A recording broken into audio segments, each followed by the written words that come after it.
Local 4 News starts now with a breaking news alert. And that breaking news happening on Detroit's east side, where several people have been rushed to the hospital after a house catches fire. Thanks for staying with us. We know one person in this fire has died tonight. We also learned at least one child was hurt. Tim Pamplin is on the scene with a night cam. Medics now transporting 2 more victims away from here. One of those, I'm being told, is a child heading out to Children's Hospital. When the smoke started billowing, one passerby jumped into action. Here's William Banks. Just riding past in the area and noticed it was a large fire and a lot of people screaming there was someone trapped inside. We managed to get the door open and a woman and child came running out. We were asking, where's there anyone inside, because the flames were getting overwhelming. So back out here we are learning now that one person has died as a result of this house fire. The firefighters have just found the body inside. So to recap, 4 people transported from the scene, including a child, 1 person in critical, that's an adult female, 1 person dead at the scene. That is the scene on Hoover tonight with a night cam. Tim Pamplin, Local 4. All right, Tim. MSU's 3rd president in 5 years could be in the crosshairs of the Board of Trustees. According to the board chair, some trustees are actively trying to remove him. The official comment from the university is that President Samuel Stanley is in contract negotiations. Mara McDonald live tonight in East Lansing. At first, we had various reports going around, Mara, that claimed Stanley had until tomorrow to let the board know whether he was going to retire or resign. Devin, that's right. And late tonight, well, it all changes. The official word from the university is there is no Tuesday ultimatum. The vice chair of the Board of Trustees says not only is there no ultimatum, there was no threat made here. Now, all of that said, clearly there are some members of this Board of Trustees that are dissatisfied with this president.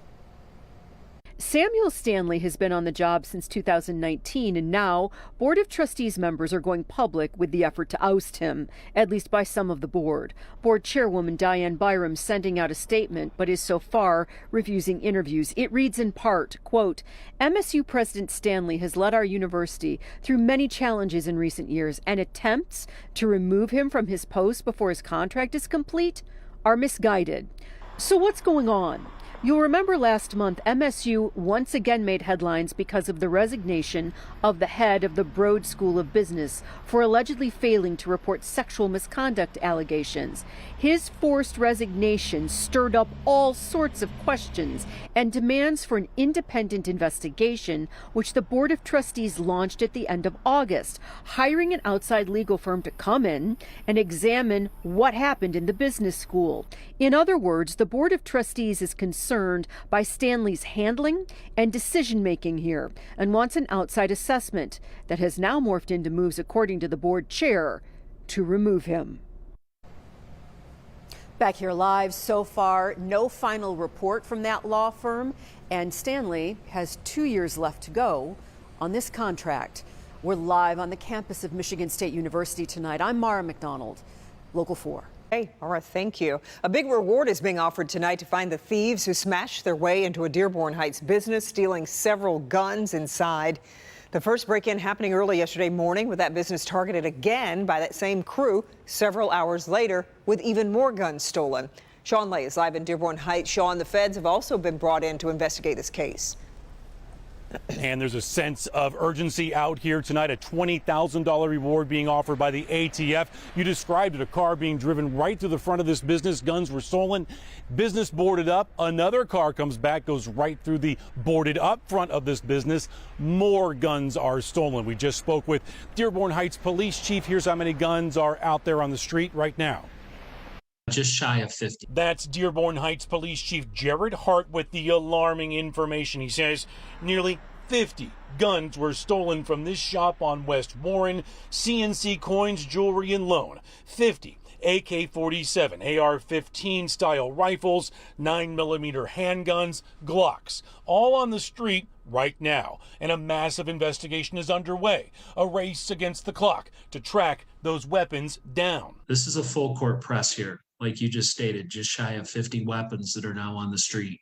And God only knows whose hands they're going to end up in. Right now, Dearborn Heights Police and the ATF putting out these photos of the people involved, and they came to steal the guns in shifts. 5 a.m. September 11th, a car is driven through the front of the shop. Cameras capturing these images of the people inside stealing the guns. Just after midnight Monday morning, another car driven through the boarded up front of the store to steal more weapons. It's very disheartening, obviously that someone would break into these establishments, but my first thought is where are these guns going to end up? There's several individuals involved, as you can see in the photographs.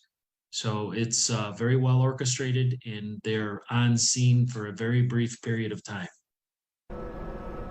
Back here live in Dearborn Heights, police here almost got these guys. There was a pursuit after the second smash and grab of all these guns. Police called off the pursuit, saying it was just too dangerous. So now that ATF $20,000 reward being offered tonight. We're live tonight in Dearborn Heights. Sean Lay, Local 4, back to you. All right, Sean. Sterling Heights police helped stop a pharmacy robbery as it's happening. New body cam video captures the moment officers jumped into action. I'm going to block in the car. Show me your hands! Put your hands up! Put your hands up! This all happened at 3 last Friday morning at Ryan Health Pharmacy on Ryan Road. A sergeant was parked behind the pharmacy when thieves pulled up and broke in through a back door. The officer blocked the vehicle. Other officers later joined and chased the suspects on foot. It is really like finding a needle in a haystack, and this sergeant does it and he sees it. It really, in a career, you don't see this very often as a police officer, where you watch crime happen live, real time. He saw that car pull in, he knew immediately what those guys were about to do, and he was spot on. Officers arrested one suspect after a short chase. 2 more, though, are still on the run.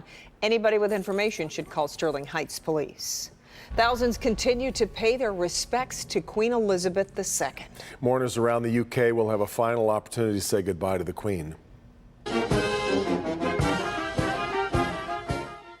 Queen lying in state for 24 hours inside St. Giles Cathedral in Scotland before making her final trip to London, where she'll be laid to rest.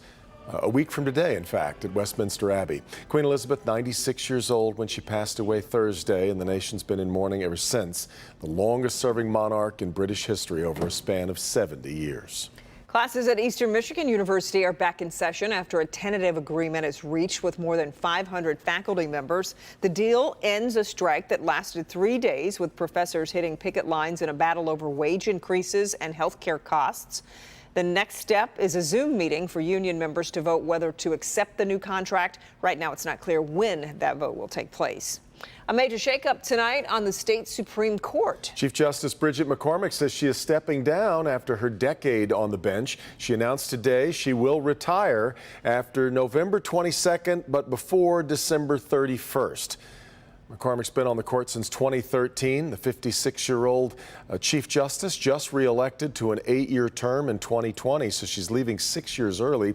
McCormick, part of the court's first Democratic majority since 2010. By leaving now, though, she will give Democratic Governor Gretchen Whitmer the chance to appoint a replacement.